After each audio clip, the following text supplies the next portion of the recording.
If you've been injured, the insurance company that you hear from is not there to help you. Don't get bullied by insurance companies. Call Jason Ernest and bully them back at 775-727-9500. Buying and maintaining a home is a lot of work, and we don't expect you to have all the answers. Mallory Misitich, a home care expert at Angi, is here to answer some of the important questions many people are too embarrassed to ask. One question we get all the time is, how do I know when to hire a pro and when to DIY? As a person who likes to take on my own projects, try new things, and DIY, I completely understand the appeal.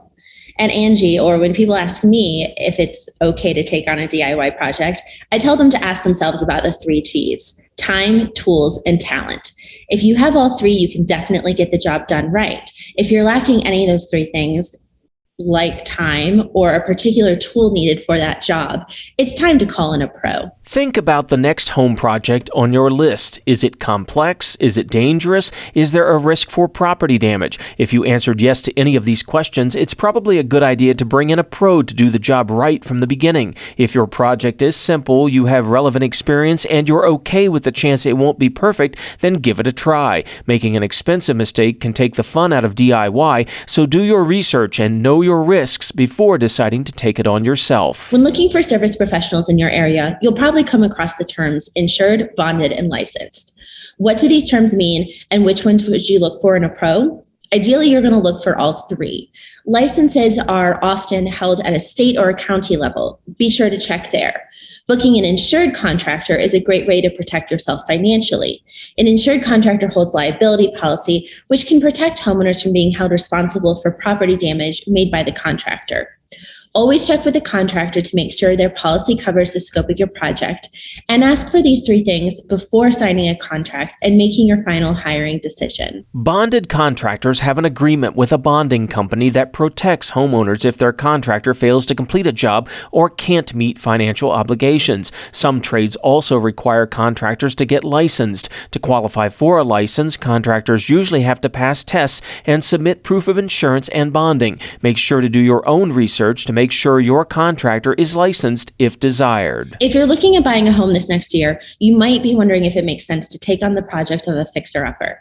A fixer-upper can be a great choice if it's in the perfect location or if it's the only option within your budget. However, it is important to understand what projects you'll need to do in the first year and what they might cost before committing. Work closely with your home inspector to really understand the scope of projects. And even before you purchase, make sure you have the time and money to commit to fixing it up.